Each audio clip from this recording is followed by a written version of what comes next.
নিত্য নতুন ভালোবাসার গল্প পেতে, দেখতে এবং শুনতে আমাদের চ্যানেলটি সাবস্ক্রাইব করে পাশে থাকা বেল আইকনটি ক্লিক করুন। এখনই চাই নাকি? হ্যাঁ, কথাটা বলতে কেমন জানি ফিল হচ্ছে, একটু লজ্জা লাগছে, তাই মাথা নিচু করে ভাবছি এখন বলবো কিভাবে। এর মধ্যে ম্যাডাম বলে উঠল, কিরে বলিস না কেন? কথাটা শুনে বুঝে গেলাম ম্যাডাম এখন রেগে যাচ্ছে। বেশিক্ষণ চুপ করে থাকলে বিপদ এসে হাজির হবে। তাই ম্যাডামকে বললাম, এখন না বললে হয় না? না হয় না, এখন বল। আচ্ছা, যদি রাজি না হই তাহলে? তাহলে তোকে মেরে এখানে পুঁতে রেখে যাব। ওরে বাবা রে, না থাক, আমি রাজি। আমি কেন, আমার 14 গোষ্ঠীও রাজি। গুড বয়, এবার লক্ষ্মী ছেলের মতো কথাটা বলে ফেলো। কোনটা? কোনটা মানে? একটা থাপ্পড় মারলে বুঝতে পারবি কোনটার কথা বলছি। না থাক, বলছি। অবশেষে ঠিক করেই নিলাম, কথাটা বলে দেই। তাই মাথা নিচু করে হুট করেই বলে দিলাম, আই লাভ ইউ। বলেই সাথে সাথে মুখ ঘুরিয়ে নিলাম। আর সেটা ম্যাডামের নজর এড়ায়নি, তাই তিনি সাথে সাথে বলে উঠলেন, ওই ওই মুখ ঘুরিয়ে নিলি কেন? শরমে। ইস, কি শরম রে! যেখানে আমার শরম লাগার কথা সেখানে ওনার শরম লাগছে। ঢং। তাই। হঠাৎ করেই ম্যাডাম আমাকে জড়িয়ে ধরলেন। ওনার শরীরের উষ্ণতা আমি অনুভব করতে পারছিলাম। ওনার উষ্ণ গরম নিঃশ্বাস আমার বুকে পড়ছিল, তা আমি বেশ বুঝতে পারছিলাম। ধীরে ধীরে ম্যাডাম আমাকে তার নেশায় ডুবতে বাধ্য করলো। আমি আর পারলাম না, তাই ওনাকে জড়িয়ে ধরলাম। পরম ভালোবাসায় ওনাকে আমার বুকের সাথে চেপে ধরলাম। কিছুক্ষণ এভাবেই ম্যাডাম আমার বুকে মুখ লুকিয়ে রাখলেন। ডুবে রইলাম কল্পনার রাজ্যে। ভাবিনি কোনোদিনও যাকে প্রথম দেখে ক্রাশ খেলাম সে আমাকে ভালোবাসে। আজ আমি ভীষণ খুশি এটা ভেবে যে কেউ তো আমাকে ভালোবাসে। হঠাৎ করে নীলা ম্যাডাম বললেন, এই জিসান, আমাকে বিয়ে করবে কবে? ম্যাডাম বুকের মধ্যে মুখ লুকিয়ে কথাটা বললেন। কথাটা শুনে একটু হেসে বললাম, মনে হচ্ছে ম্যাডামের খুব তাড়া। তারা তো থাকবেই, কখন না জানি আমার এই কলেজাটাকে কেউ কেড়ে নিয়ে যায়। খুব ভয় হয়, সব সময় ভয়ে ভয়ে থাকতে হয়। ম্যাডাম বুকের মধ্যে থেকে মাথাটা তুললেন। আমি বললাম, ভয় নেই, আমি কখনো কারো কাছে যাব না। এ ব্যাপারে আপনি একেবারে নিশ্চিন্ত থাকতে পারেন।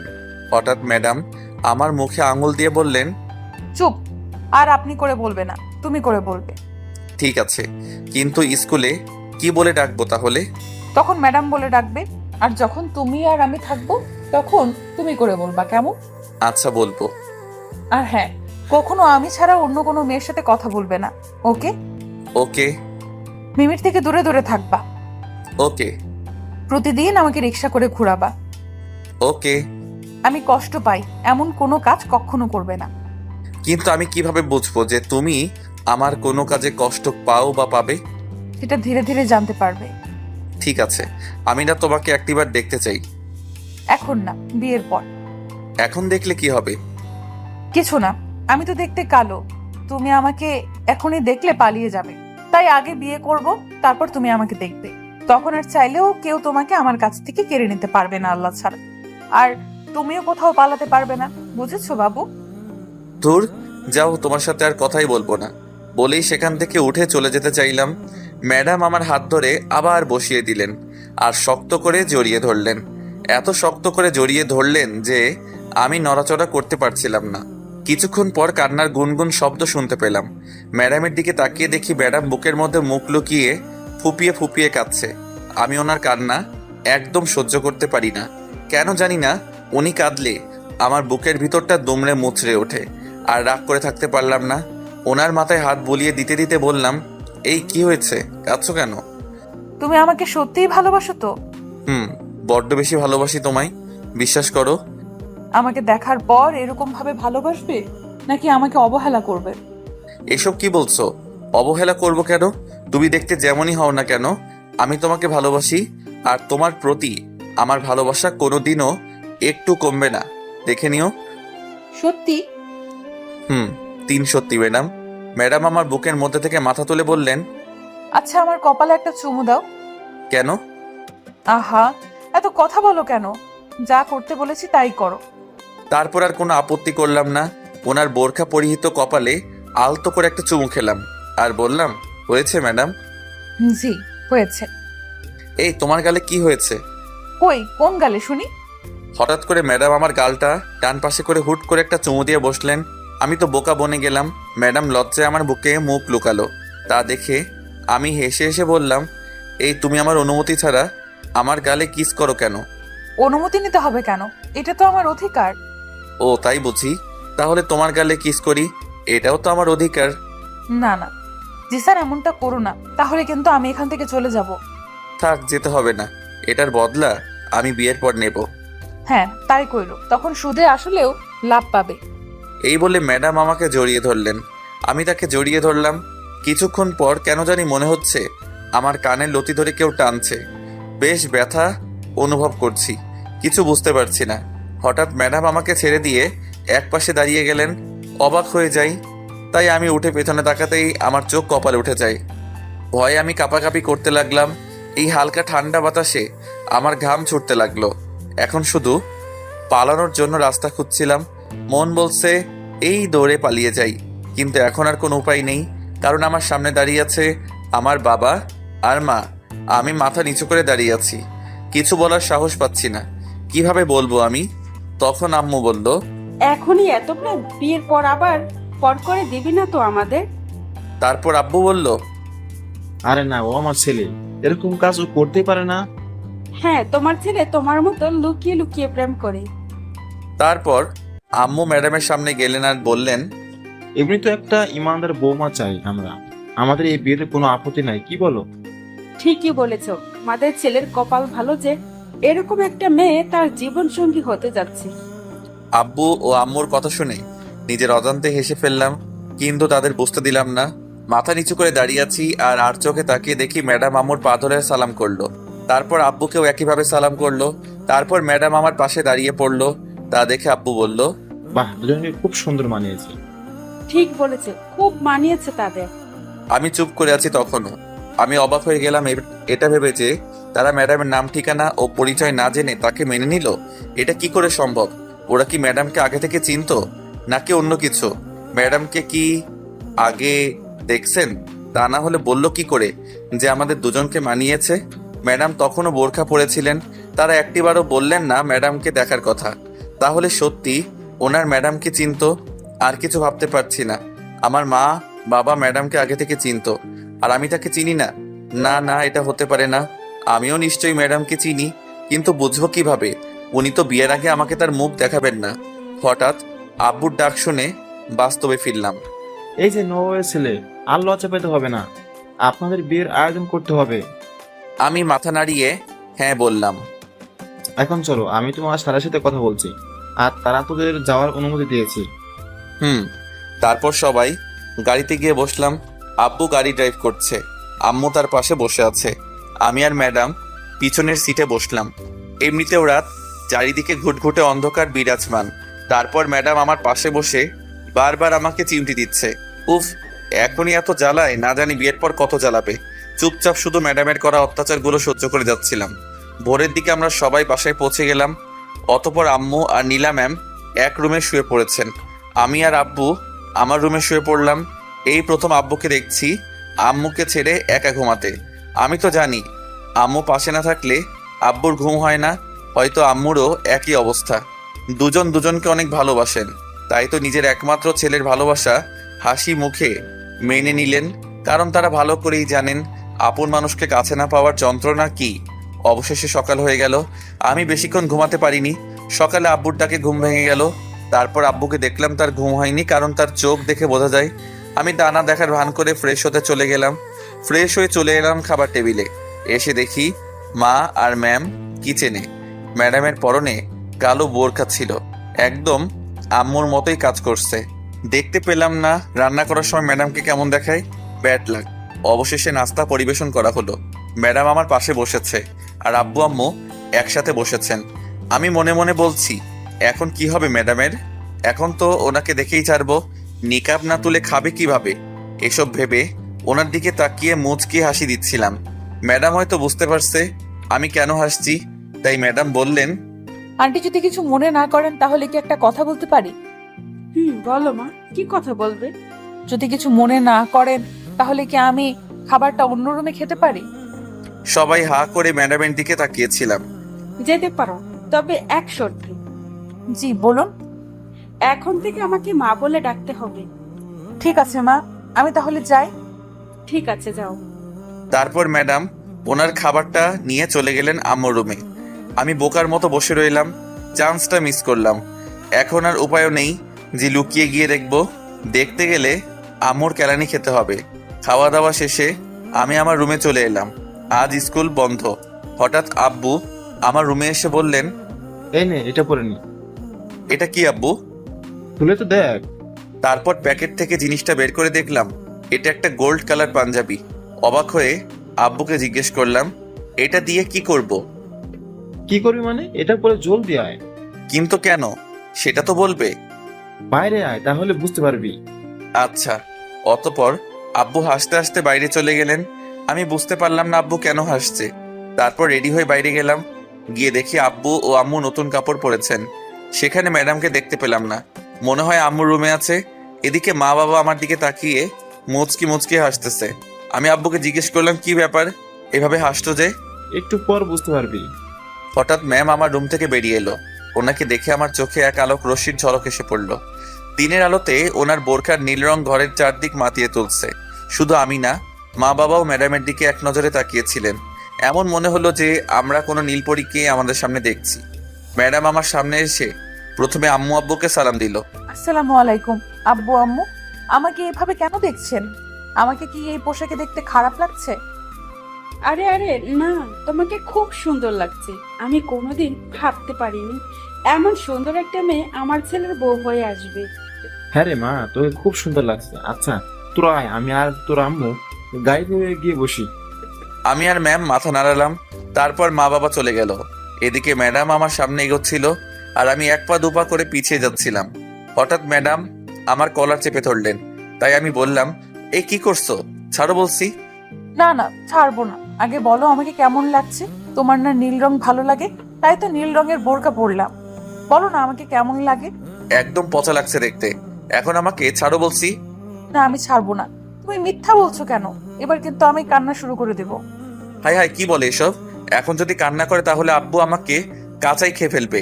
তাই এবার সত্যিটা বলতে হবে। আরে না, কেঁদো না। তোমাকে সত্যি খুব সুন্দর লাগছে। চোখ ফেরানো যাচ্ছে না, বিশ্বাস করো। দোয়া করি কারো নজর যেন না পড়ে আমার বোরখাওয়ালির ওপর। সত্যি? সত্যি। তাহলে আমার কপালে একটা চুমু দাও। না। দাও বলছি। আচ্ছা দিচ্ছি। এই বলে ম্যাডামের কপালে একটা আলতো করে চুমু এঁকে দিলাম। তারপর বললাম, আমারটা দাও। আমার গালটা ম্যাডামের সামনে এগিয়ে দিলাম। যা দুষ্টু ছেলে। এই বলেই দৌড়ে পালিয়ে গেল। পেছন থেকে ডাকলাম, সারাই দিল না। কি পাজি মেয়ে, কিস দিলাম কিন্তু রিটার্নে কিছুই দিল না। বিয়ের পর দেখাবো তোমাকে মজা। তারপর আমি গাড়িতে বসলাম। আজ আম্মু আর ম্যাডাম পিছনে বসেছে। তারপর গাড়ি করে একটা জায়গায় এলাম। এটা তো ম্যাডামের বাড়ি, কিন্তু আব্বু জানলো কিভাবে? আম্মুর দিকে অবাক হয়ে তাকিয়ে রইলাম। আমি বললাম, এখানে কেন নিয়ে এলেন? ভেতরে চলো, বুঝতে পারবে। আর কোনো আপত্তি না করে ম্যাডামের কথাতে বাড়িতে ঢোকার জন্য দরজায় কলিং বেল চাপ দিলাম। কিছুক্ষণ পর একজন বৃদ্ধা এসে দরজা খুলে দিলেন। দরজা খুলতেই আমি সামনের দিকে তাকালাম। তাকিয়ে দেখে আমি মনে হয় কোনো স্বপ্ন দেখছি। ভাবিনি আমার জন্য এত বড় একটা সারপ্রাইজ রাখা ছিল। হঠাৎ সবাই আমার সামনে আসলো, এসেই বলল, কিরে, এতদিন পর আমাদের কথা মনে পড়লো তোর? ভাবতেও পারিনি তুই আমাদের সবাইকে এভাবে ভুলে যাবি। চুপ করে রইলাম। অবাক হয়ে সবার দিকে তাকিয়ে রইলাম।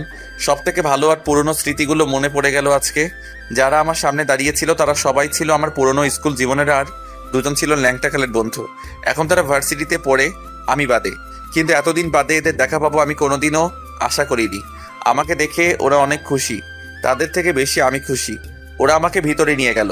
তারপর ম্যাডামের দিকে তাকিয়ে চোখের ইশারায় ম্যাডামকে ধন্যবাদ জানালাম। সবার সাথে অনেক কথা বললাম। অনেকক্ষণ ধরে ম্যাডামের জন্য বসে আছি। ম্যাডাম ওনার রুমে আছে। এর মধ্যে রাকিব বলে উঠল, কিরে দোস্ত, শেষ পর্যন্ত ম্যাডামকে পটালি? আর কোনো মেয়ে পেলি না? আমি পটাইনি, এমনিতেই পটে গেছে। আর আব্বু আম্মু আমাদের সম্পর্কের কথা জানার পর তারা বিয়ে দিতে রাজি হয়ে গেছে। কিন্তু আমাদের একটা খটকা লাগছে, তোর ম্যাডাম আমাদের চিনল কিভাবে? আর এখানেই বা কেন এনেছে? জানি না রে, এটা শুধু আব্বু আম্মু ও ম্যাডাম জানে। মানতেই হবে বস, তুই খুব লাকি। হয়তোবা। তারপর অনেক কথা বলে বসে রয়েছি সোফায়। হঠাৎ ম্যাডাম রুম থেকে বেরিয়ে এলেন। সাথে করে ট্রেতে করে একটা কেকও নিয়ে এসেছে। তা দেখে সবাই হা করে তাকিয়েছিল। আমিও অবাক হয়ে যাই। তারপর ম্যাডাম সবাইকে উদ্দেশ্য করে বললেন, তোমরা কি জানো আজকে তোমাদের এখানে কেন ডেকে আনা হয়েছে? আমিও সবাই মাথা নাড়িয়ে না উত্তর দিলাম, শুধু মা বাবা বাদে। আজকে তোমাদের এজন্য ডেকে আনা হয়েছে কারণ আজ তোমাদের বন্ধু জিসানের জন্মদিন। কথাটা শোনার সাথে সাথে আমি অবাক হয়ে ম্যাডামের দিকে একবার চোখ তুলে তাকালাম, আর সবাই আমার কাছে এসে অভিনন্দন দিতে শুরু করলো। অনেকে সরিও বলছে, কারণ তাদের মনে ছিল না আজ আমার জন্মদিন। ওদের কিভাবে মনে থাকবে? আমারই তো মনে নেই যে আজ আমার জন্মদিন। আর কিছু ভাবার আগে ম্যাডাম আমার হাত ধরে বললেন, জিসান আসো, কেক কাটো। আমি কোনো কথা বললাম না, কেকের সামনে গিয়ে দাঁড়ালাম। ম্যাডাম আবার বলল, মা বাবা তোমরা ওখানে দাঁড়িয়ে আছো কেন? এখানে এসো।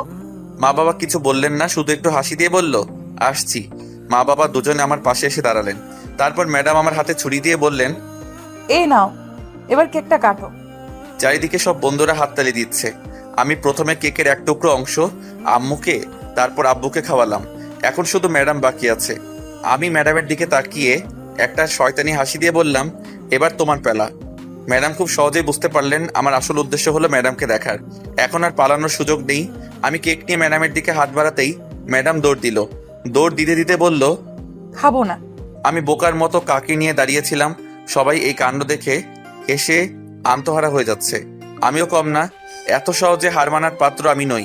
তাই কেকের টুকরোটা হাতে নিয়ে আমিও ম্যাডামের পিছনে আমিও দৌড় দিলাম। আমার এই কাণ্ড দেখে মা বাবা খুব হাসছিল। ম্যাডাম সিঁড়ি বেয়ে উপরের একটা রুমে চলে গেল। আমি ভেবেছিলাম হয়তো দরজা ভেতর থেকে আটকে দেবে, কিন্তু তা করেনি। উল্টো আরো দরজাটা খুলে রেখেছে। আমি কেক হাতে ভিতরে গেলাম, গিয়ে দেখি ম্যাডাম জানালার একপাশে দাঁড়িয়ে আছে। তা দেখে আমি বললাম, এবার তোমাকে দেখে ছাড়বো। প্রথম দিন থেকে দেখা শখ ছিল তোমাকে, কিন্তু তুই বলেছিলে বিয়ে না হওয়া পর্যন্ত আমাকে দেখাবে না। এসব ভাবছিলাম। ম্যাডামের ডাকে ধ্যান ভাঙলো। এভাবে দাঁড়িয়ে দাঁড়িয়ে কি ভাবছো? কই কিছু না তো। আচ্ছা এবার কেকটা খাও তো। না, আমি কেক খাবো না। আমি জানি তুমি কেক খাওয়ানোর বাহানায় আমাকে দেখতে চাও। মনে মনে এই রে, ম্যাডাম বুঝে গেল। তাই আমি স্বাভাবিকভাবে বললাম, তুমি আমার জন্মদিনের আয়োজন করলে আর তুমি আমার জন্মদিনে কেক খাবে না? এটা কি করে হয় বলো? আচ্ছা ঠিক আছে, আমি খাবো। আমি শুধু আমার মেকআপটা একটু উপরে তুলবো, শুধু ঠোঁটটা দেখা যাবে, তখন তুমি আমাকে খাইয়ে দিও। যাক, মনে মনে একটু খুশি হলাম এই ভেবে যে ম্যাডামকে প্রথম নিজের হাতে খাইয়ে দিব। এটা ভেবে মুচকি মুচকি হাসছিলাম। ম্যাডাম সেটা লক্ষ্য করে আমাকে ধমক দিয়ে বলল, ওই একদম হাসবে না বলে দিলাম। আচ্ছা। তারপর ধীরে ধীরে ম্যাডাম তার নিকাবটা একটু উপরে তুললেন। ম্যাডামের গোলাপের পাপড়ির মতো ঠোঁট জোড়া ভেসে উঠল আমার চোখের সামনে। এটা যেন একটা রসালো মিষ্টির ভান্ডার। নিকাব তোলার কারণে ম্যাডামের চোখ একেবারে ঢেকে গেল। কিছুই দেখতে পারবে না তা আমি জানি। আমি এক দৃষ্টিতে ম্যাডামের ঠোঁটের জোড়ার দিকে তাকিয়েছিলাম। লক্ষ্য করে দেখলাম ম্যাডামের ঠোঁটের নিচে ছোট্ট একটা তিল আছে। তা আমাকে তার প্রতি আরো বেশি আকর্ষণ করছে। আমি পারছি না নিজেকে সামলাতে, মনে চাচ্ছে ওনার ঠোঁটে চুমু দেই। তারপর ভাবলাম আগে কেকটা খাইয়ে দেই, তারপর ধীরে ধীরে ওনার ঠোঁটের কাছে কেকটা নিয়ে খাইয়ে দিলাম। বাকিটুকু কেক টেবিলের উপর একটা বাটিতে রেখে দিলাম। ঠিক তখনই ম্যাডাম তার নিকাবটা নামাতে যাবে, ঠিক তখনই আমি তার ঠোঁটে টুক করে একটা চুমু দিয়ে বসি। এতে ম্যাডাম কিছুটা আটকে ওঠে। আমি যে এমন একটা কাজ করব সেটা হয়তো উনি বুঝতে পারেননি।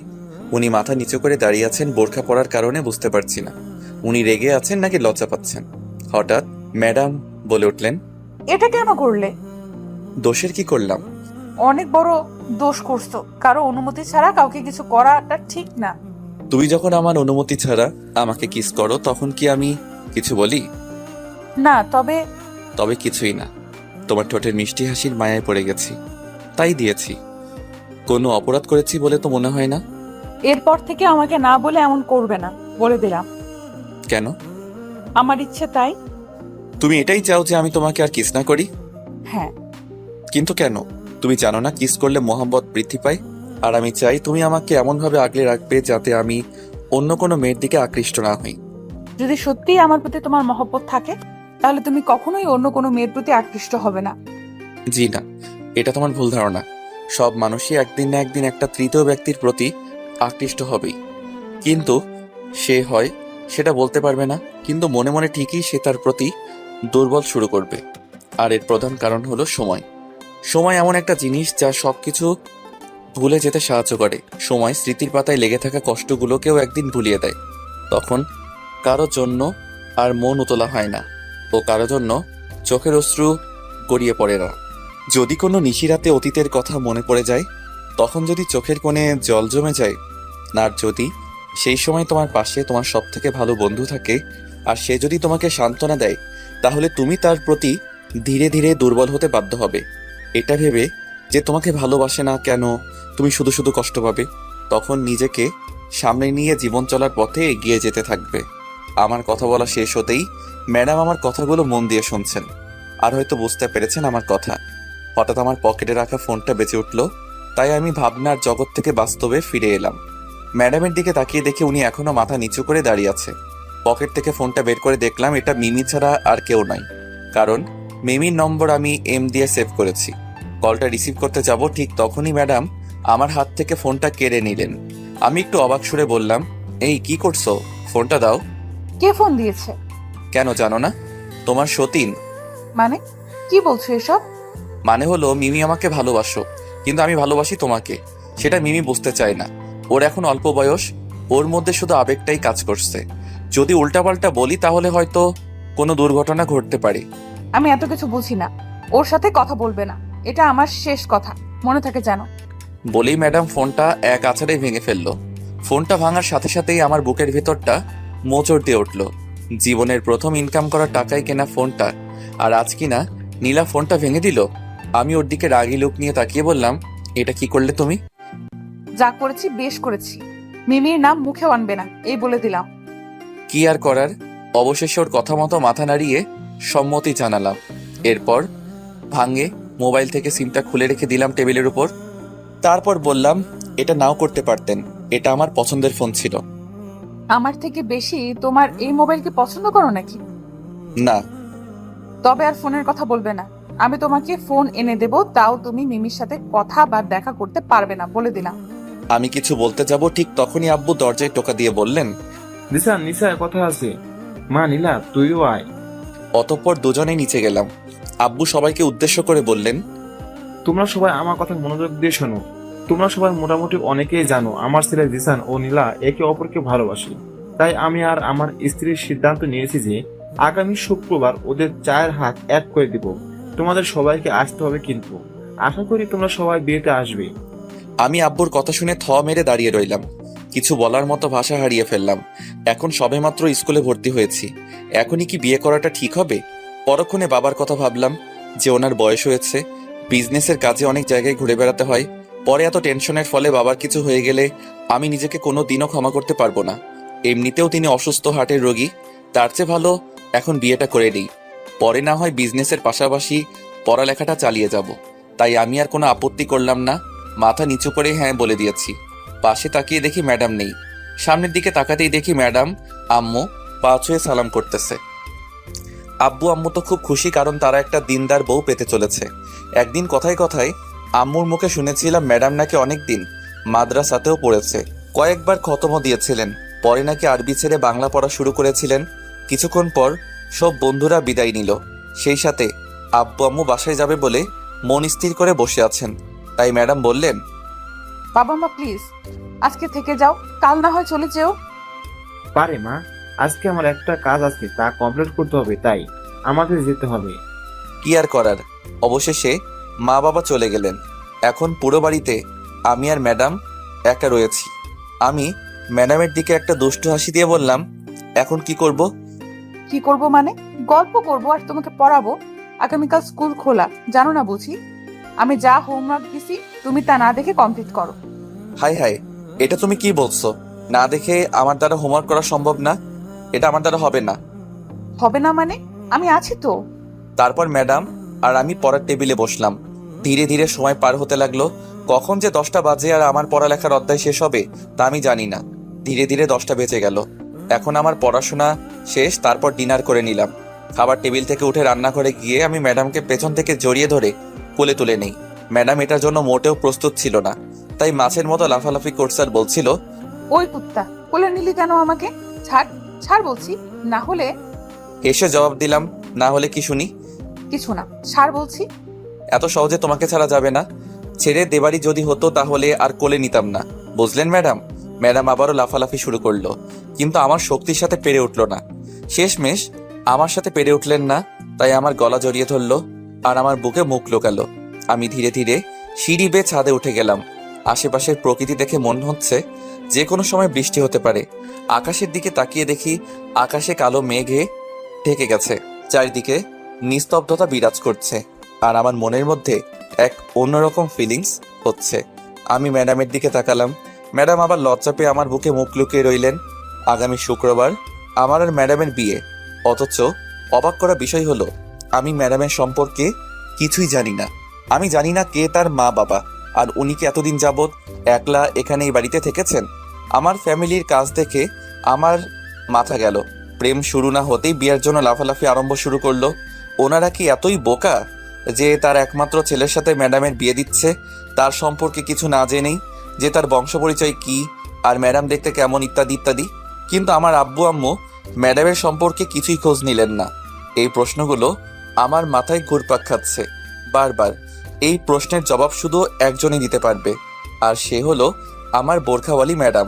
ম্যাডামকে আমি কোল থেকে নামিয়ে বসিয়ে দিলাম ছাদের দোলনার উপর। ম্যাডাম লজ্জায় কোনো কথা বলতে পারছে না, মাথা নিচু করে আছে। এটা দেখে আমি হেসে ফেললাম। আমার হাসি দেখে ম্যাডাম মাথা তুলে আমার দিকে তাকালো, আর আমি হাসতে হাসতে বললাম, এই যে ম্যাডাম, এত লজ্জা পেতে হবে না। আর কিছুদিন পর থেকে তো নিজেই কোলে উঠতে চাইবেন, তখন আর নামতে ইচ্ছে করবে না আপনার। জি না, আমার এমন কোনো ইচ্ছা নাই। তাই নাকি? তাহলে তো ভালোই হবে। আমাকে আর কোনো আটার বস্তাকে কোলে নিতে হবে না। ওই কিছু বললে? কই না তো। আচ্ছা, এখানে নিয়ে আসলে কেন? ভেবেছিলাম দুজনে জ্যোৎস্না বিলাস করব, কিন্তু ছাদে এসে দেখি আকাশে কালো মেঘ জমেছে। মনে হয় যে কোনো সময় ঝড় উঠতে পারে। তাহলে চলো নিচে যাই, অন্য কোনো দিন দুজনে বসে চাঁদ দেখবো। তারপর ম্যাডাম আর আমি উঠে পড়লাম নিচে যাবার জন্য, কিন্তু হঠাৎ একটা আকাশে বিদ্যুৎ চমকালো আর বাজ পড়ল। ম্যাডাম ভয়ে দৌড়ে এসে আমাকে জড়িয়ে ধরলেন। আমি বুঝলাম ম্যাডাম বাজ পড়লে ভয় পায়। চারদিকে ঝিরঝির বৃষ্টি শুরু হলো। হঠাৎ ম্যাডাম আমাকে ছেড়ে দৌড়ে পালিয়ে গেল। আমি হা করে তাকিয়েছিলাম। সত্যি মেয়েদের মনে কখন কি চলে বুঝে ওঠা দায়। হুট করে নিজে থেকে জড়িয়ে ধরে আবার নিজেই পালিয়ে যায়। আমিও দেরি না করে ম্যাডামের পিছু পিছু ছুটলাম। ম্যাডাম নিচে ওনার রুমে গিয়ে দরজা বন্ধ করে দেয়। আমি দরজায় টোকা দিয়ে বলছি, এই যে ম্যাডাম, দরজাটা একটু খুলেন। না, খুলবো না। কেন? তুমি শুধু দুষ্টুমি করো আমার সাথে, তাই। আপনার সাথে দুষ্টুমি করবো না তো কার সাথে করবো শুনি? কারোর সাথে না, কিন্তু সব কিছু করার একটা নির্দিষ্ট সময় থাকে, বুঝেছো? জি বুঝেছি। এখন দরজাটা খুলবেন নাকি চলে যাব? কই যাবা? জানি না, দরজা খুলবে কিনা বলো। না। আচ্ছা তাহলে আমি যাই। পিছন ফিরে হাঁটা শুরু করতেই ম্যাডাম দরজা খুলে আমার কলার ধরে টানতে টানতে রুমের মধ্যে নিয়ে গেলেন। আমি অবাক হয়ে বললাম, কি হলো, দরজা কেন খুললেন? কথা বলতেই ম্যাডাম আমাকে ধাক্কা দিয়ে সোফায় বসিয়ে দিলেন আর বললেন, কই যাচ্ছিলে শুনি? কই আবার? আমার বাসায়। কেন, এখানে থাকতে ভালো লাগছে না? লাগে, কিন্তু তুমি তো দরজা খুলছিলে না, তাই তো চলে যাচ্ছিলাম। আমাকে একা রেখে চলে যাচ্ছিলে কেন? জানো না আমি একা থাকলে ভয় পাই? কই, আগে জানতাম না তো। এখন তো জানলে। এখন থেকে সব সময় আমার সাথে সাথে থাকবে, আর আমাকে তোমার বুকে আগলে রাখবে। যদি আমাকে ছেড়ে যাওয়ার চেষ্টা করো তাহলে ঠ্যাং ভেঙে দিব। এসে বললাম, আচ্ছা। হঠাৎ পকেটে রাখা ফোনটা বেজে উঠলো। আরে হ্যাঁ, আপনাদেরকে তো বলাই হয়নি, ম্যাডাম আমাকে নতুন ফোন গিফট করেছে। তাই আমি আর বেশি কিছু না ভেবে ফোনটা পকেট থেকে বের করলাম। তা দেখে ম্যাডাম বললেন, এত রাতে কে ফোন করেছে? হ্যাঁ, দেখি দেখি। আরে ওয়েট, দেখছি কে ফোন করলো এত রাতে। তারপর কলটা রিসিভ করতেই ওপাশ থেকে মেইলি গলায় কান্নার গুনগুন আওয়াজ ভেসে আসছে। আমি অবাক হয়ে হ্যালো বললাম, কিন্তু ওপাশ থেকে শুধুই কান্নার শব্দ শোনা যাচ্ছে। এবার আমি আরো বেশি অবাক হয়ে বললাম, হ্যালো, কে আপনি? কিন্তু হঠাৎ ফোনটা কেটে দিল। আশ্চর্য ব্যাপার, ফোন দেয় কথা বলে না। এরই মধ্যে ম্যাডাম বলে উঠলেন, কি হলো, কে ফোন করেছে? মনে হয় রং নম্বর ছিল। আচ্ছা, এখন ওসব বাদ দাও, তুমি বিছানায় বসো, আমি বই নিয়ে আসছি। হাই হাই, ম্যাডাম কি বলছে? এত রাতে বই কেন আনতে যাবে? তার মানে এখন আমাকে পড়তে বসতে হবে? না না, এখন আমি কিছুতেই পড়তে বসবো না। যে করে হোক ম্যাডামকে বই আনা থেকে আটকাতে হবে, তা না হলে আমাকে আজ রাতে আর ঘুমাতে দিবে না। তাই আমি উঠে দাঁড়িয়ে বললাম, এত রাতে বই কি করবে? তুমি কি বই পড়তে পড়তে ঘুমাও নাকি? থুর, বুদ্ধ কোথাকার। আমি আমার পড়ার জন্য বই আনতে যাচ্ছি না, আমি তোমাকে পড়াবো তাই বই আনতে যাচ্ছি। কেউ এত রাতে পড়তে বসে নাকি? না, কিন্তু তুমি এই কয়দিনের পড়ায় পিছিয়ে রয়েছো, তাই তোমাকে সেগুলো পড়া শেষ করতে হবে। আসলে আমার শরীরটা ভালো লাগছে না, মাথাটা প্রচন্ড ব্যথা করছে, তাই আজকে না পড়লে হয় না? পড়ার সময় যত বাহানা, তাই না? কিন্তু কোনো লাভ নেই। যাও বিছানায় বসো, আমি বই আনছি। বিশ্বাস করো, আমার শরীরটা কেমন জানি করছে, মাথা ঘুরছে, চোখে ঝাপসা দেখতেছি। প্লিজ অন্য একদিন পড়বো। যতই বাহানা দাও কোনো কাজ হবে না। দাঁড়াও, মজা দেখাচ্ছি। ম্যাডাম রুম থেকে বেরিয়ে গেলেন। এখন না জানি কি উল্টাপাল্টা কাজ করে আল্লাহ ভালো জানেন। মনে হয় পৃথিবীতে আমি এমন পুরুষ যাকে তার হবু বউ এত রাতে পড়াতে চাচ্ছে। ইয়া আল্লাহ, উপর থেকে রশি হালাও, উঠাইলাও আমরে, এই দজ্জাল মেয়ের হাত থেকে রক্ষা করো মরে। কিছুক্ষণ পরেই ম্যাডাম এসে হাজির। শেষ রক্ষার হলো না, এখন পড়তে বসতেই হবে, না হলে কপালে শনি আছে। কারণ ওনার হাতে কাঠের স্কেল আছে, কখন না জানি মারে। তাই বিছানায় গিয়ে বসলাম। তারপর ম্যাডাম আমাকে গ্রামার বই ধরিয়ে দিয়ে বললেন, এখন কিছু প্যারাগ্রাফ আর গ্রামার নোট করে দিচ্ছি, তুমি বসে বসে মুখস্থ করো। আমি কিন্তু একটু পর ধরবো। এত পড়া একসাথে কিভাবে পড়বো? একটু কমিয়ে দেওয়া যায় না ম্যাডাম? আমার হাতে কি এটা দেখেছো? মেরে পিঠের ছাল তুলে দেব। যদি পড়া ভুল হয় তাহলে 10টা করে ব্যাতের বাড়ি দিব। স্কেল নাড়িয়ে নাড়িয়ে কথাগুলো বললেন। স্কেল দেখে আমি ঠান্ডা, পড়তে বসলাম। 1 ঘন্টা পর পড়া ধরলেন। ভাগ্য ভালো যে সব পড়া দিতে পারছি, তাই আর মার খেতে হলো না। গুড।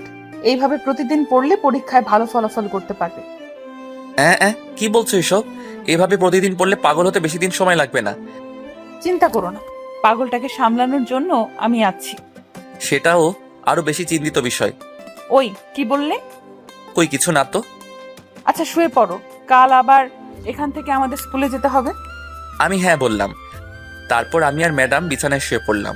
ম্যাডাম মাঝখানে একটা কোলবালিশ রেখে দিলেন। আমিও তেমন কিছু না মনে করে ঘুমিয়ে গেলাম। কাল ঘুম ভাঙতে দেখতে পাই ম্যাডাম আমার পাশে নেই, পুরো ঘরটা অন্ধকার। তাই আমি বিছানা থেকে উঠে জানালা খুলে দিতেই সূর্যের সোনালি আলো ঘরে এসে পুরো ঘরটা আলোকিত করে তুললো। তারপর আমি উঠে ফ্রেশ হয়ে নিচে গেলাম। দেখি ম্যাডাম কিচেনে রান্না করছে। আজকে ম্যাডামকে অন্যরকম লাগছে, কারণ একটা নেভি কালারের বোরখা পরেছে, তার সাথে সাদা কালারের নিকাবও পরেছে। দেখতে সেই রকম লাগছে, ইচ্ছে করছে পেছন থেকে গিয়ে জড়িয়ে ধরি। বেশ অনেকক্ষণ ওনার দিকে তাকিয়ে রয়েছি, আর ম্যাডাম ব্রেকফাস্ট বানাতে ব্যস্ত। তাই আমি চুপি চুপি গুটি গুটি পাই ম্যাডামের পিছনে গিয়ে দাঁড়ালাম। ম্যাডাম সেটা বুঝতেই পারেনি। আমি দেরি না করে পিছন থেকে জড়িয়ে ধরলাম। ম্যাডাম বেশ খানিকটা আটকে উঠল। উনি পিছনে তাকালে ওনার চোখ দেখে আমি স্পষ্ট বুঝতেই পারছি উনি বেশ রেগেই আছেন। আমি শুধু ওনার দিকে এক নজরে তাকিয়েছিলাম। হঠাৎ ম্যাডাম বললেন, ঘুম থেকে উঠে দুষ্টুমি শুরু করে দিলে? দুষ্টুমি করলে ক্ষতি কি? আমি তো আমার হবু বউয়ের সাথে দুষ্টুমি করতেছি, তাই না? হয়েছে, আর রোমান্টিকতা দেখাতে হবে না। যাও গিয়ে টেবিলে বসো, আমি ব্রেকফাস্ট রেডি করে আনছি। না, আমি এখানে এভাবেই থাকবো। মানে? মানে আমি এভাবেই জড়িয়ে ধরে থাকবো, তুমি যা করার করো। এভাবে তোমার আমার দুজনেরই লেট হয়ে যাবে স্কুলে যেতে। তাই বলছি কি, গিয়ে বসে পড়ো। আচ্ছা যাবো, কিন্তু এক শর্তে।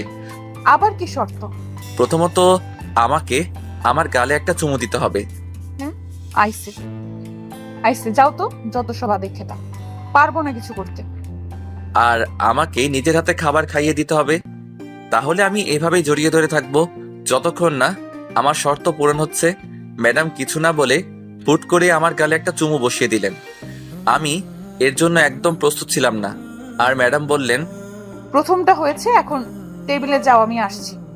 আমি বাধ্য ছেলের মতো তার কথায় কিচেন থেকে বেরিয়ে টেবিলে বসে রয়েছি। আর ম্যাডামের জন্য অধীর আগ্রহে বসেছিলাম কখন ম্যাডাম আসবে আর আমাকে তার হাতে খাইয়ে দিবে। হঠাৎ আমার পকেটে থাকা ফোনটা আবার বেজে উঠল। মেজাজটা খারাপ হয়ে গেল। কে আবার ফোন দিল এই অসময়ে? বিরক্তি নিয়ে ফোনটা রিসিভ করলাম। একটা অচেনা লোক বললেন, হ্যালো স্যার, আপনি কি জিসান? জি আমি জিসান। আসলে আপনি তাড়াতাড়ি ঢাকা মেডিকেল কলেজে চলে আসুন প্লিজ। কেন বলুন তো? আর আপনি কে? স্যার, আমি মিমি ম্যাডামের ড্রাইভার বলছি। মিমি ম্যাডাম কাল রাতে সুইসাইড করার চেষ্টা করছে। আপনি প্লিজ তাড়াতাড়ি ঢাকা মেডিকেল কলেজে চলে আসুন, তাকে এখানে ভর্তি করানো হয়েছে। কথাটা শোনা মাত্রই আমি থমকে গেলাম। এটা আমি কি শুনলাম? নিজের কানকে যেন বিশ্বাস করতে পারছিলাম না। আমি কি করব বা কি বলবো কিছু বুঝতে পারছি না। হঠাৎ সেই লোকটি আবার বলল, কি হলো স্যার, কথা বলছেন না কেন? প্লিজ তাড়াতাড়ি আসুন। তারপর অনেকটা অস্পষ্ট গলায় বললাম, ঠিক আছে আমি আসতেছি, আপনি কোনো চিন্তা করবেন না। ফোনটা কেটে দিলাম। এখন ভাবছি ম্যাডামকে বলে যাব নাকি না বলা ভালো হবে, কারণ উনি যদি জানতে পারেন আমি মিমির কাছে যাব তাহলে অনেক কষ্ট পাবেন, আর আমি তার কষ্ট একদম সইতে পারবো না। না থাক, ম্যাডাম আসার আগে আমি এখান থেকে চলে যাই। তাই আমি দেরি না করে দৌড়ে গেটের বাইরে আসলাম। আমাকে দেখে গেটের দারোয়ানও ফ্যাল ফ্যাল চোখে তাকিয়েছিল। আমার মাথায় শুধু একটাই চিন্তা, মেয়েটার কিছু হবে না তো?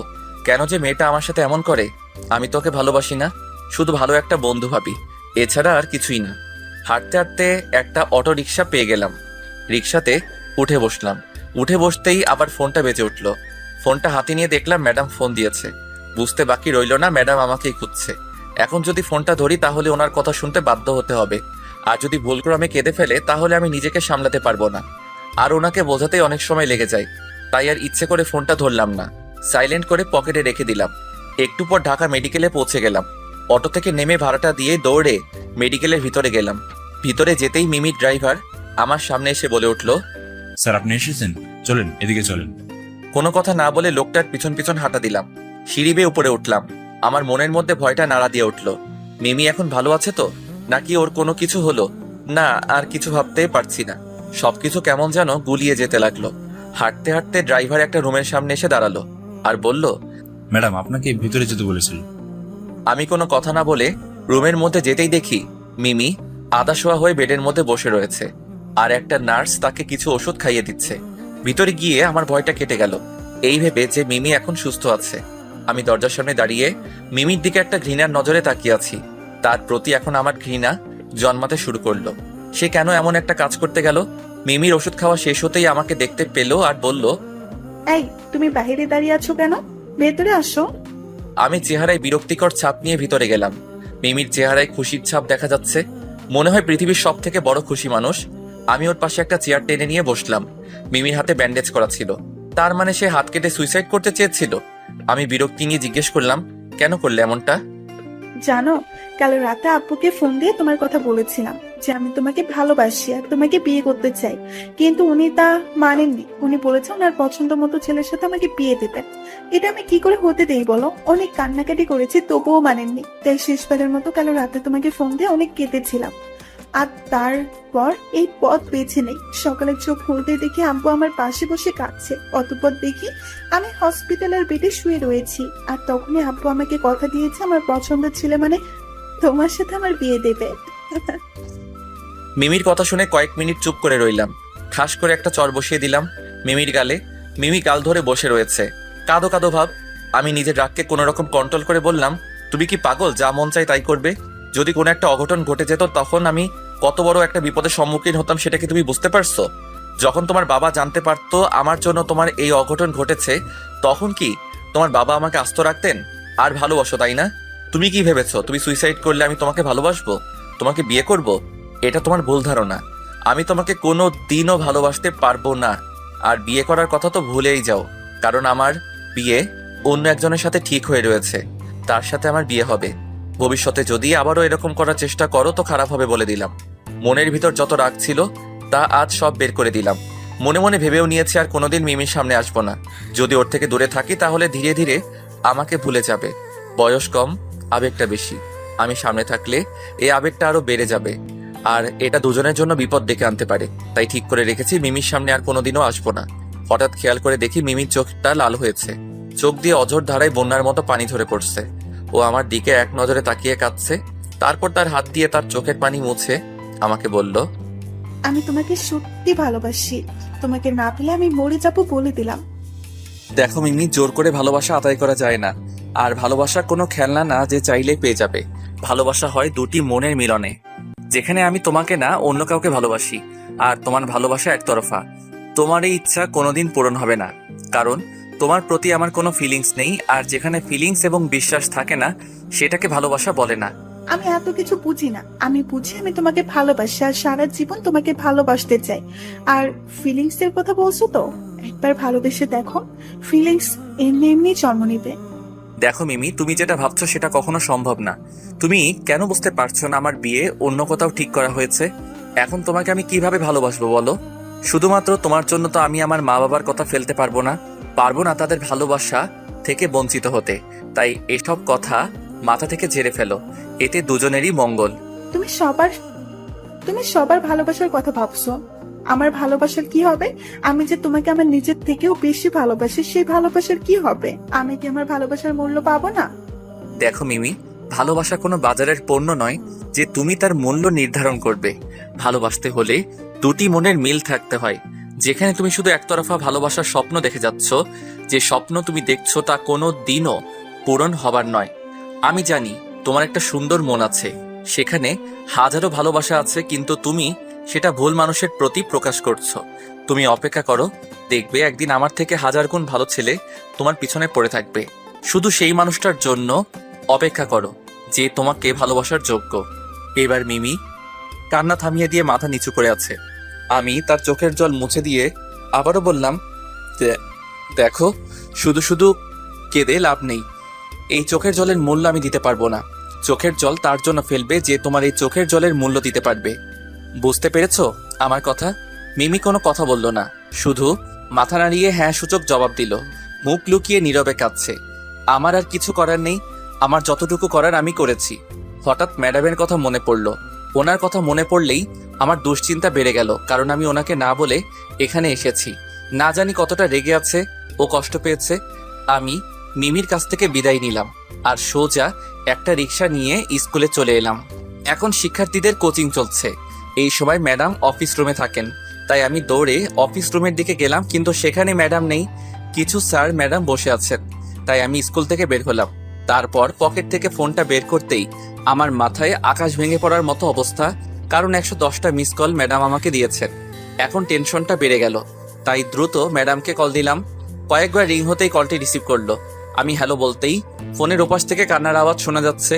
মনের ভিতর খোঁচা দিয়ে উঠল, তাই আমি আবার হ্যালো বললাম, কিন্তু আগের মতো নীরবতা বজায় রেখে কেঁদেই চলছে। হঠাৎ করে ফোনটা কেটে দিল। আমি আরো কয়েকবার ফোন দিলাম, কিন্তু ধরছে না, তাই আমি দৌড়ে গেলাম বাড়ির দিকে। কিছুক্ষণ পর ম্যাডামের বাড়ির সামনে হাজির হলাম। দৌড়ে বাড়ির ভিতরে যাচ্ছিলাম, কিন্তু পিছন থেকে দারোয়ান আমাকে ডেকে বলল, স্যার, ম্যাডাম তো বাসাতে নেই, আপনি ভিতরে কি করতে যাচ্ছেন? থমকে গেলাম আর বললাম, বাসায় নেই মানে? কোথায় গেছে তাহলে? তা তো আমি জানি না, কিন্তু দেখলাম তাড়াহুড়া করে বেরিয়ে গেল। আমি আর কথা বাড়ালাম না, সেখান থেকে চলে এলাম। এখন আমি ম্যাডামকে কোথায় পাবো এসব ভাবতেছি। হঠাৎ করে পকেটে থাকা ফোনটা বাজতে শুরু করলো। ফোনটা বের করে দেখি আম্মুর নাম্বার। কলটি রিসিভ করলাম। কি রে, কোথায় তুই? হতচ্ছাড়া, তোর জন্য বৌমা কাঁদতে কাঁদতে কি হাল করেছে দেখে যা। আজ শুধু একবার বাসায় আয়, তোর খবর আছে দেখিস। তোর আব্বু রেগে আছে, তুই আয় শুধু বাসায়। আমি খুশি হব না দুঃখী হব বুঝতে পারছিলাম না, তবে একটু হলেও বুঝতে পেরেছি ম্যাডাম আমার উপর অভিমান করছেন, যার জন্য কান্না করছে। আমিও কি বোকা, ম্যাডামকে কিছু না বলেই মিমিকে দেখতে চলে গিয়েছিলাম। ম্যাডাম হয়তো আমাকে খুঁজতে খুঁজতে আমার বাসায় গেছেন, তাই আমিও ফোনটা কেটে রিক্সা নিয়ে বাসার সামনে এসে নামলাম। তারপর বাসার ভিতরে ঢুকলাম। ঢুকতে না ঢুকতেই আম্মুর বকা ও আব্বুর ঝাড়ি শুনতে হলো। তাদের সামনে চুপ করেছিলাম, তার মধ্যে আম্মু বলল, উপরে যা, বৌমা তোর রুমে বসে আছে। আমি মাথা নাড়ালাম। তারপর সিঁড়ি বেয়ে উপরে চলে এলাম আমার রুমের সামনে। দরজা দিয়ে একটু উকি মেরে দেখি ম্যাডাম জানালা ধরে দাঁড়িয়ে আছে। বুঝে গেলাম এখনো রেগে আছে, তাই আমি গুটি গুটি পায়ে এগিয়ে গেলাম। হঠাৎ ম্যাডামের গলার আওয়াজ শোনা গেল, একদম কাছে আসার চেষ্টা করবি না বলে দিলাম। থমকে দাঁড়িয়ে রইলাম। অবাক হলাম, কারণ ম্যাডাম এখনো জানালার দিকে মুখ করে দাঁড়িয়ে রয়েছে। ম্যাডাম কি করে বুঝলেন যে আমি রুমে এসেছি? যাক, সেসব বাদ দিয়ে বললাম, সরি, এই যে কানে ধরলাম, আর এমনটা কোনোদিন হবে না। এবার ম্যাডাম আমার দিকে তাকালো। আমি চোখ নামিয়ে নিলাম, শরমে নয়, ম্যাডামের গরম নজর দেখে। হ্যাঁ, উনি রেগে আছেন, তার চোখ দেখে বুঝতে পেরেছি, তাই আমি আবার সরি বললাম। ম্যাডাম আবার মুখটা ঘুরিয়ে নিলেন। আমি আবার বললাম, সরি বললাম তো, আর এখন হবে না। কথাটা বলেই ম্যাডামকে পেছন থেকে জড়িয়ে ধরলাম। এবার ম্যাডাম আর রাগ দেখে থাকতে পারলো না, সে আমার দিকে ঘুরে আমাকে শক্ত করে জড়িয়ে ধরলো। আমিও জড়িয়ে ধরলাম। কিছুক্ষণ চুপ থাকার পর ম্যাডাম বলল, জানো আমি কতটা কষ্ট পেয়েছি তোমার এরকম ব্যবহারে? আমি খুব কেঁদেছি, তোমাকে বারবার ফোন করেছি, তুমি রিসিভ করোনি। তুমি কোথায় গিয়েছিলে?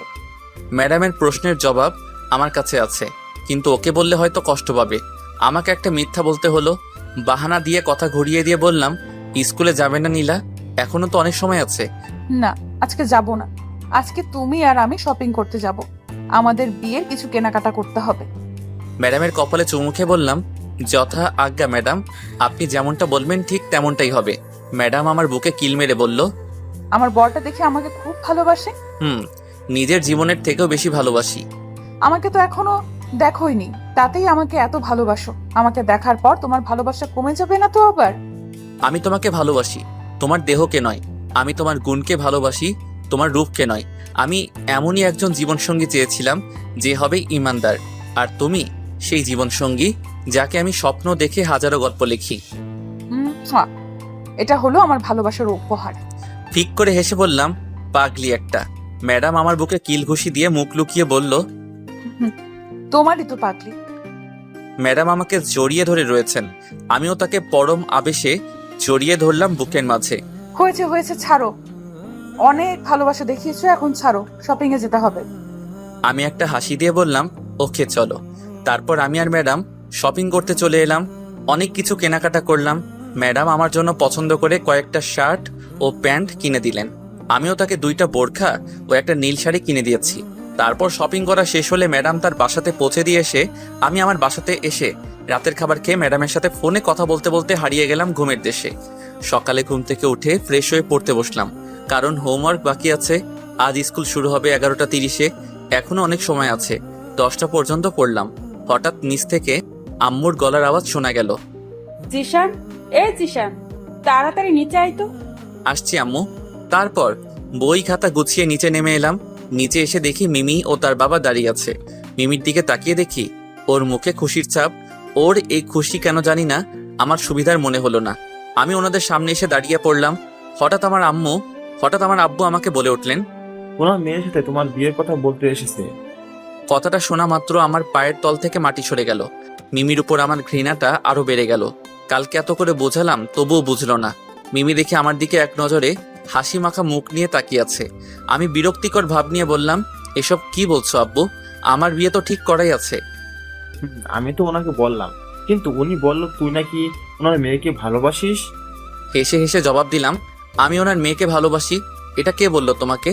আব্বু কিছু বলতে যাবে ঠিক তখনই মিমির আব্বু আমার সামনে চলে আসার বলে, বাবা জিসান, আমার মেয়ে তোমাকে অনেক ভালোবাসে। ও যদি তোমাকে না পায় তাহলে আর বাঁচবে না। আমি একজন বাবা হয়ে বলছি, তুমি আমার এই প্রস্তাবে রাজি হয়ে যাও। এবার আমার মাথা পুরোটাই গরম হয়ে গেল। এরা বাবা আর মেয়ে মনে হয় পাগল। এদের দুজনের মাথায় মনে হয় কোনো প্রবলেম আছে। কিন্তু আমি এখন ভাবছি কি করে এদের এখান থেকে বের করে দেওয়া যায়। তারপর আমার মাথায় একটা বুদ্ধি এলো। আমি বললাম, ওকে আঙ্কেল, আপনি যেমনটা বলবেন ঠিক তেমনটাই হবে। আমি আপনার মেয়েকে বিয়ে করতে রাজি। আমার এই কথা শুনে আব্বু আম্মু অবাক হয়ে আমার দিকে তাকিয়ে রইলেন। এদিকে মিমি ও তার বাবা মুখে হাসি ফুটে উঠল। মিমির বাবা আমাকে কিছু বলতে ধরলেন, তখনই আমি তাকে কিছু না বলতে দিয়ে আমি বললাম, দেখুন আঙ্কেল, আমি মিমিকে বিয়ে করব ঠিকই, কিন্তু তাকে কোনোদিন বউয়ের মর্যাদা দিব না। এমনকি মিমি থাকাকালীন আমি আমার ভালোবাসার মানুষকে বিয়ে করে আনবো। আমি আমার ভালোবাসার মানুষকে পৃথিবীর সব সুখ এনে দিব, কিন্তু মিমিকে কিছুই দিব না। সে সারা জীবন আমার রক্ষিতা হয়ে থাকবে। এখন যদি আপনি রাজি থাকেন তাহলে বলুন, এই শুক্রবারই মিমিকে বিয়ে করে নেব, কারণ শুভ কাজে দেরি করতে নেই। আমার কথা শুনে মিমি ও তার বাবার মুখের হাসিটা নিমিষেই মুছে গেল। আমি ধীর পায়ে মিমির সামনে গিয়ে বললাম, দেখো মিমি, আমি তোমাকে আগেও বলেছি আর এখনো বলেছি, আমি শুধু তোমাকে একজন ভালো বন্ধু ভাবি, এর থেকে বেশি কিছু না। তুমি ভালো করে জানো আমি তোমাকে না অন্য কাউকে ভালোবাসি। তবু জেদ ধরে আছো কেন? জোর করে ভালোবাসা হয় না। তুমি যতই যা খুশি করো না কেন, তুমি আমাকে কোনো দিনও পাবে না, কারণ ভালোবাসা একবারই হয়, দ্বিতীয়বার নয়। আশা করি তুমি আমার কথা বুঝতে পেরেছো। মিমি কিছু বলছে না, শুধু মাথা নিচু করে চোখের জল ফেলছে। আর মিমির বাবা মিমিকে ধরে আস্তে আস্তে ঘর থেকে বাইরে বেরিয়ে গেলেন। আমি আব্বু ও আম্মু ওদের যাওয়ার দিকে এক নজরে তাকিয়েছিলাম। হঠাৎ আব্বু বলে উঠলো, তোকে আমার স্কুলে পাঠানোই ভুল হয়েছে। আগে যদি বিয়ে দিয়ে দিতাম তাহলে আজ আর এই দিন দেখা হতো না। আমি চুপ করে আছি, কিন্তু আম্মু চুপ করে থাকতে পারলো না। আম্মু বলল, তুমি চুপ থাকো তো। ওর কি দোষ? ও যাকে ভালোবাসে তার সাথে তো ওর বিয়ে ঠিক করে রেখেছি। এটা জানা সত্ত্বেও মেয়েটা ওকে ভালোবাসে। এখানে আমার ছেলের কি দোষ শুনি? আব্বু আর কোনো কথা বললেন না। আম্মুর ধমককে চুপ হয়ে গেলেন। এবার আব্বু হেসে এসে বললেন, যা স্কুলে যা, দেখ তোর হবু বউ কি করে। আমি অবাক হয়ে আব্বুর দিকে তাকিয়ে রয়েছি। আম্মু হাসছে, ব্যাপার কি? আমি অবাক স্বরে বললাম, মানে কি বলছো এসব? মানে এতক্ষণ যা কথা হচ্ছিল তা তোর হবু বউ শুনে ফেলেছে? কি বলছো এসব? ও কিভাবে শুনলো? তোর আব্বু ফোন করে সব শুনিয়ে দিয়েছে। এতক্ষণ তুই যা যা বললি তা সব কিছু শুনে নিয়েছে। হাই আল্লাহ, কি করছে এসব কাজ? করার কি কোনো মানে হয়? এখন না জানি আমার কি হাল করে ছাড়ে আল্লাহ ভালো জানেন। আমি আর কিছু না বলে সোজা আমার রুমে চলে এলাম। আর সবকিছু রেডি করে ফোনটা হাতে নিতে টুংটাং মেসেজ আসলো। বুঝলাম এটা ম্যাডামের কাজ, তাই মেসেজগুলো সিন করলাম।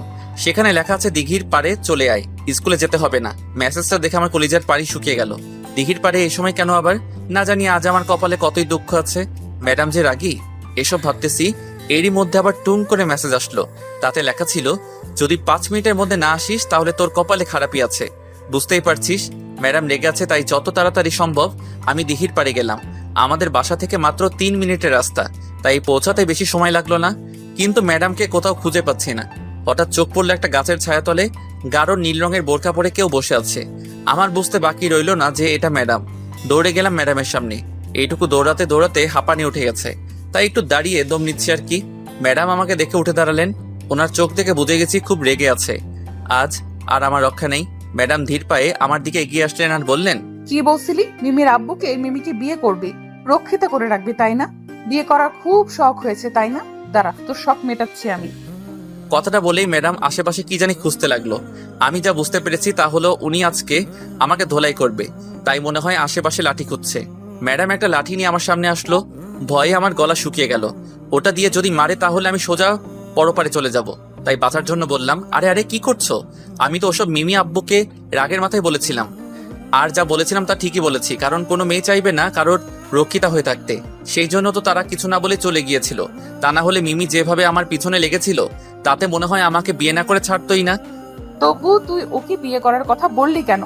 তোকে শাস্তি পেতে হবে। আমি একটু ঢং দেখিয়ে বললাম, আরে বাবু এমন করো না প্লিজ। তুমি তো জানো আমি তোমাকে ছাড়া আর কাউকে ভালোবাসি না। বিয়ে তো দূরের কথা, তুমি তো আমাকে ভালোবাসো।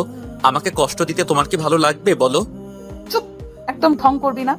আমি তোর এই মিষ্টি কথার প্রেমে পড়ছি না, বুঝেছিস? এখন কান ধর। কি? আমাকে কান ধরতে হবে? না না, আমি পারবো না, আমার কানে ব্যথা। এটা দেখেছিস? এটা দিয়ে মারলে সব ব্যথা ভালো হয়ে যাবে। যা করতে বলছি চুপচাপ কর, নয়তো কি? আলতো করে একটা বাড়ি মেরে দিল আমার পায়ের মধ্যে। একটু ব্যথা লাগছে, তবুও এমন ভাব করলাম যেন খুব বেশি ব্যথা পেয়েছি।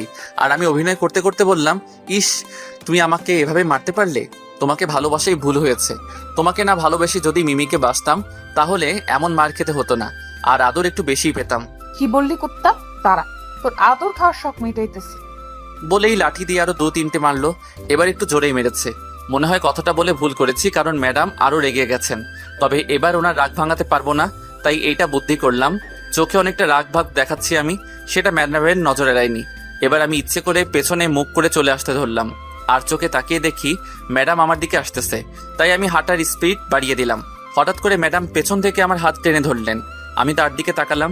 এই সময় দিঘির পাড়ে কোনো মানুষ নেই, তাই ম্যাডাম এই সময় মিস করলেন না। আমাকে শক্ত করে জড়িয়ে ধরলেন আর মিষ্টি সুরে বললেন, কোথায় যাচ্ছ আমাকে ছেড়ে?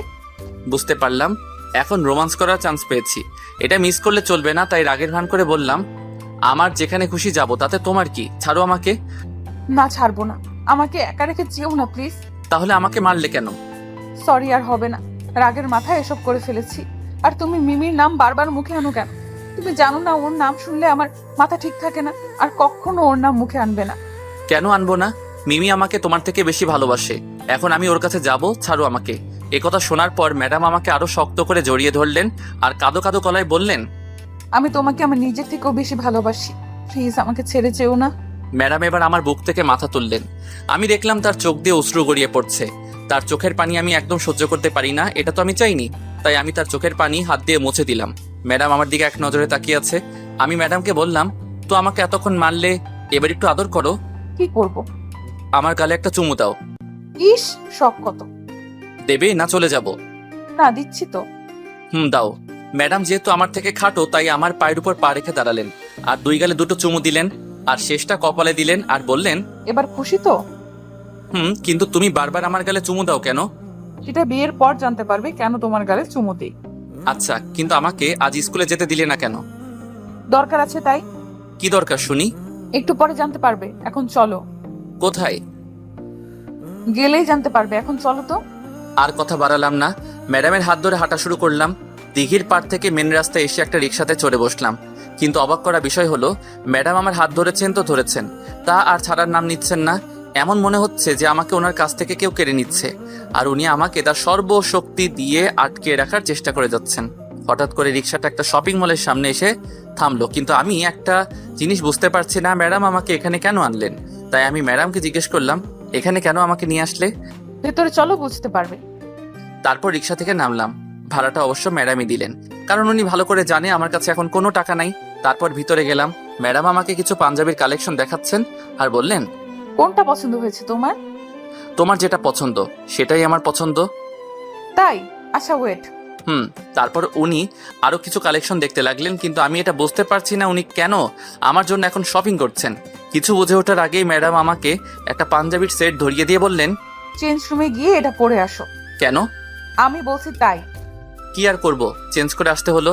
পাঞ্জাবিটা খুব সুন্দর মানিয়েছে, আর পাঞ্জাবিটা নীল ও আকাশি রঙের। ম্যাডামের বোরখার রঙও আমার পাঞ্জাবির রং একই। চেঞ্জ করে আসার পর ম্যাডাম আমাকে দেখে বললেন, বাহ, খুব সুন্দর দেখাচ্ছে তো তোমাকে। হয়েছে, এখন বলো এটা কিসের জন্য কিনেছো? একটু পরেই বুঝতে পারবে। আমি আর কথা না বলে চুপচাপ ম্যাডামের কর্মকাণ্ড দেখতে লাগলাম। তারপর আমরা মল থেকে বেরিয়ে এলাম এবং ম্যাডাম আগের মতোই আমার হাতটা ধরে রইলেন। অতঃপর ম্যাডাম একটা রিক্সা ডাকলেন। তারপর আমি আর ম্যাডাম রিক্সাতে চলে বসলাম। রিক্সাওয়ালা ম্যাডামকে বললেন, কোথায় যাবেন ম্যাডাম? আপনি চালান, আমি যেখানে থামতে বলবো সেখানে থামিয়ে দেবেন। আচ্ছা। বলেই বেটা রিক্সা চালাতে লাগলো। হয়তো সে বুঝতে পেরেছে, হয়তো জায়গার নাম বললে আমি চিনে ফেলবো। কিছু দূর যেতেই ম্যাডাম থামতে বললেন। বুঝতে পারলাম এখানেই নামতে হবে। তারপর ভাড়া মিটিয়ে দিয়ে এলেন ম্যাডাম। পাশে তাকিয়ে দেখে আমার ছেলেবেলার বন্ধু রাকিব ও হৃদয় দাঁড়িয়ে আছে। দুজনে আমার সামনে এসে একসাথে বলল, মামা শেষ পর্যন্ত কাম বাড়ি দিয়েই দিলি? ওদের কথার মানে আমি বুঝতে পারলাম না। অনেকদিন পর দেখা হলো। হালকা গলা না মিলিয়ে কিসব আবল তাবল বলছে।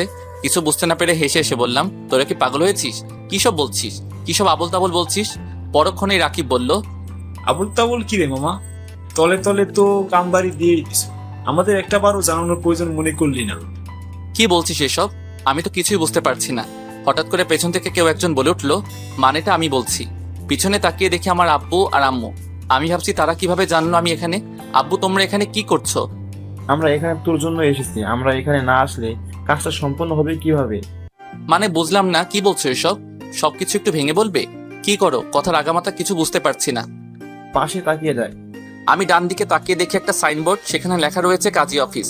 কয়েক মুহূর্ত আমি সেদিকে তাকিয়েছিলাম। কি বলবো কিছু বুঝতে পারছি না। হঠাৎ করে ম্যাডাম আমাকে ধাক্কা দিয়ে বললেন, ওই ওভাবে হা করে ওদিকে তাকিয়ে কি দেখছো? কিছুটা ভ্রু কুচকে জবাব দিলাম, এসবের মানে কি? মাঝখান থেকে আব্বু বলে উঠলো, মানেটা আমি তোকে বলছি শোন, কাল রাতে বৌমা আমাকে ফোন দিয়েছিল আর ওকে নাকি একটা লোক ফোন দিয়ে হুমকি দিয়েছে তোর জীবন থেকে সরে যেতে। লোকটা আরো বলেছে যদি নীলার সাথে তোর বিয়ে হয় তাহলে নাকি নীলাকে মেরে ফেলবে। আমি তো ভয় পেয়ে যাই আর বৌমার কাছ থেকে নাম্বারটা নিয়ে ফোন দেই, কিন্তু বন্ধ দেখাচ্ছিল। কিন্তু হঠাৎ করে সকালে মিমের আব্বু এলো তোর আর মিমের বিয়ের কথাবার্তা বলতে।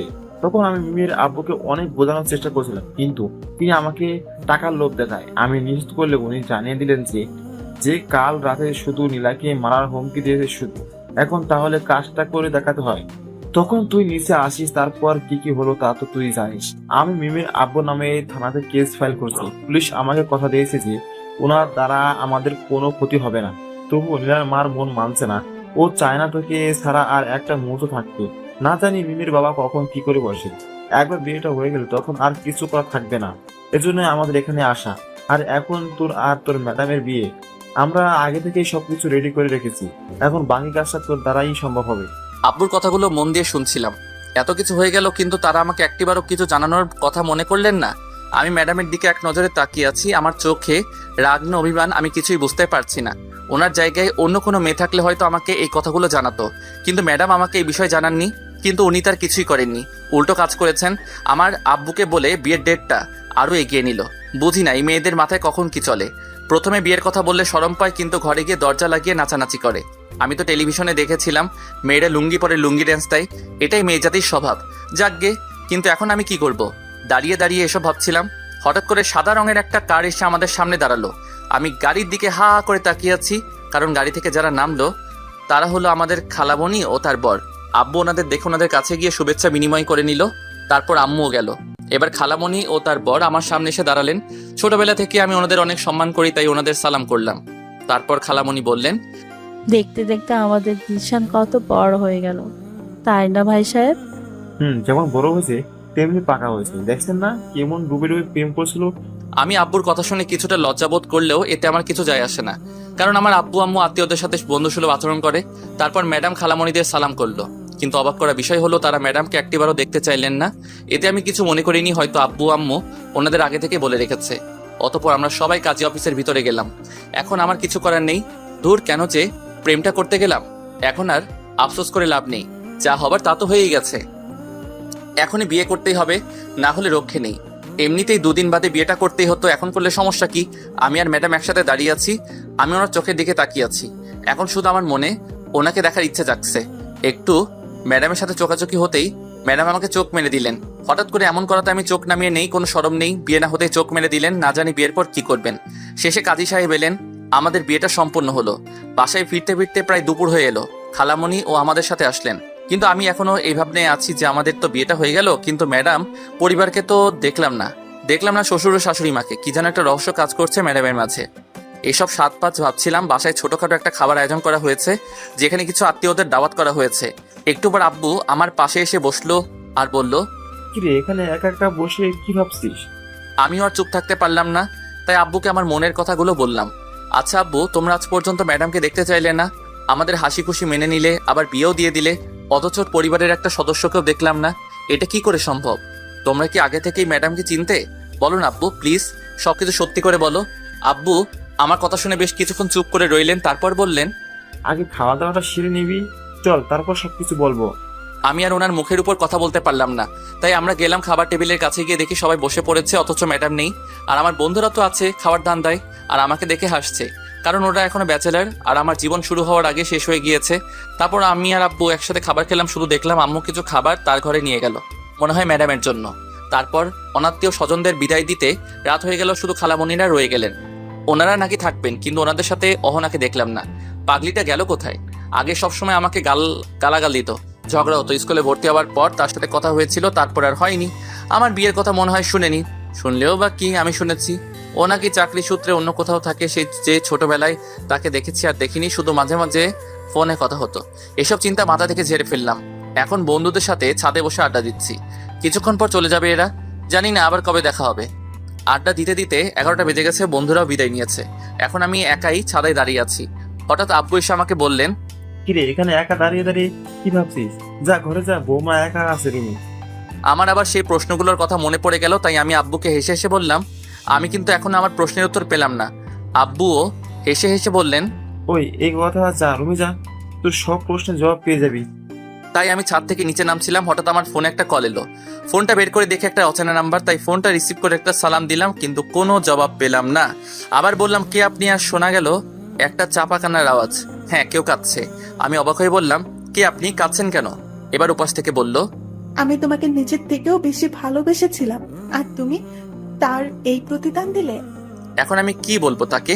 তার কান্না শুনে সত্যি নিজেকে অপরাধী মনে হচ্ছে আমি তার ভালোবাসা নিয়ে সত্যি খেলা করছি, কিন্তু সেটা সত্যি নয়। আমি তো শুধু একজন ভালো বন্ধু হয়ে তার সাথে কথা বলতাম। এরই মধ্যে সে আবার বলল, আমি তোমাকে নিজের থেকে বেশি ভালোবাসি, তাই আমি চাই তুমি সবসময় সুখেই থেকো। তুমি ভালো থাকলেই আমি ভালো থাকবো।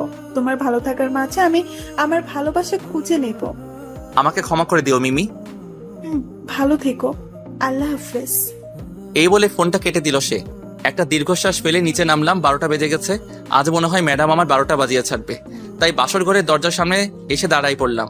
আবার ফোনটা বেজে উঠলো, দেখি অহনা, আমার খালামণির মেয়ে, মানে অহনা ফোন দিয়েছে। খুব খুশি হলাম পাগলিটার ফোন পেয়ে। আমি ভাবিনি ও এমন সময় ফোন দিবে, মনে হয় আমার বিয়ের খবর পেয়ে গেছে। তাই দেরি না করে দরজার সামনে দাঁড়িয়ে কলটি রিসিভ করলাম। সাথে সাথে সে ওয়াশ থেকে রাগী কণ্ঠে বলল, কি রে কুত্তা, কার সাথে এত রাতে কথা বলছিলি? কখন থেকে ফোন দিতেছি, শুধু বিজি দেখায়।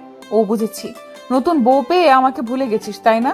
ধুর পাগলি, এমন কিছু না, এটা অনেক বড় কাহিনী, তোমাকে পরে বলবো। আমার বিয়েতে খালামণি এলো, তুই এলি না কেন? জানিস তোকে কত মিস করছিলাম। এত মিস করেছিস তো আমাকে বিয়ে করলেই পারতি, তাহলে সব সময় তোর চোখের সামনে থাকতাম, কখনো চোখের আড়াল হতাম না। ঈশ্বর কত আইসা আমাকে বিয়ে করতে। তোর মতো পাগলিকে কে বিয়ে করবে? আমাকে কি পাগল পাইছিস নাকি?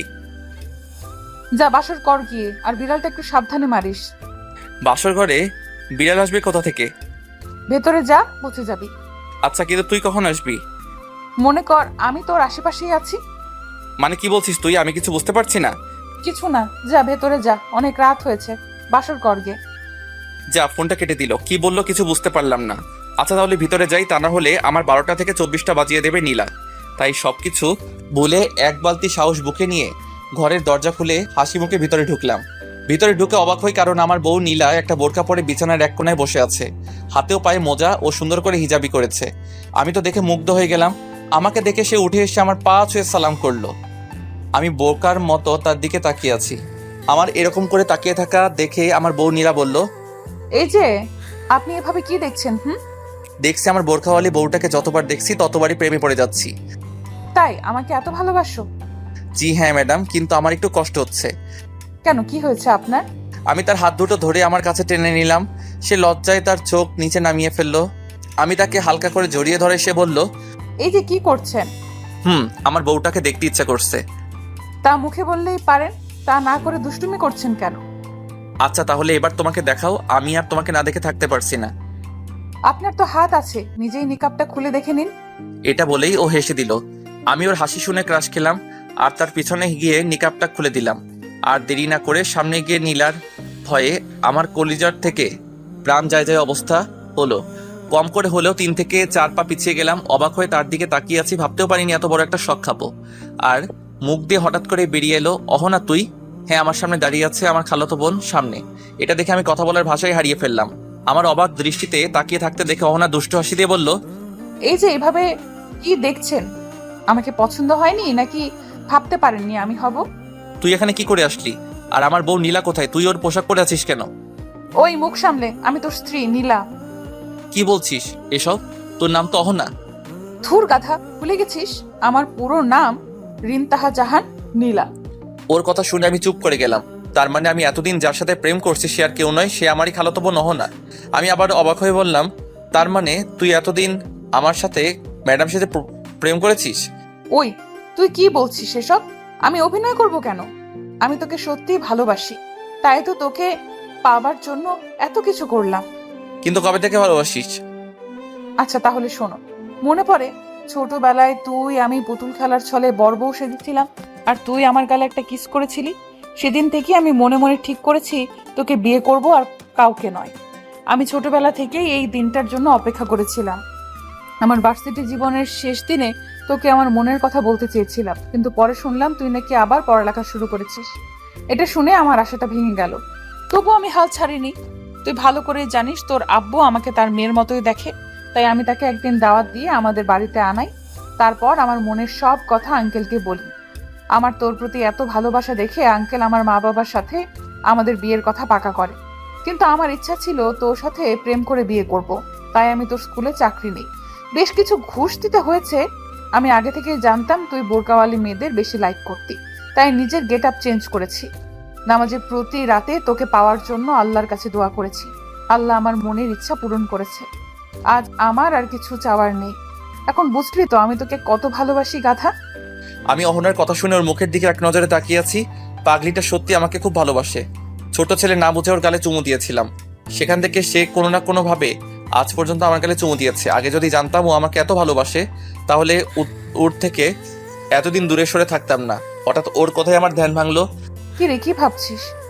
আমি ধীর পায়ে অহনার দিকে এগোচ্ছিলাম আর একটা দুষ্ট হাসি দিয়ে ওকে কাছে টেনে এনে বললাম, খুব ভালোবাসিস আমাকে তাই না? আর আমাকে ছাড়া কাউকে কল্পনা করতে পারবি না, বুঝলি? তাই নাকি? বলে ওকে কোলে তুলে নিলাম আর ও লজ্জায় আমার দিকে মুখ লুকিয়ে আছে। এই যে কি করছেন শুনি, খুব দুষ্ট হয়ে গেছেন দেখছি। তাই তো, আপনি আমাকে এতদিন ধরে ভালোবাসেন আর আমি আপনাকে একটু ভালোবাসা দেইনি। আমি খুব পচা তাই না? আজ আমি আপনাকে অনেক ভালোবাসা দিব। অহনা আমার বুকে ফিল করে বলল, এই যা দুষ্টু, তুমি না বেশি পাজি হয়ে গেছো। তারপর নীলাকে বিছানায় শুয়ে দিলাম আর ওর গোলাপি ঠোঁটে ঠোঁট ডুবিয়ে দিলাম এবং হারিয়ে গেলাম ভালোবাসার সাগরে। আপনারাও ভালো থাকবেন, সুস্থ থাকবেন। আজকের মতো বিদায় নিচ্ছি, ধন্যবাদ।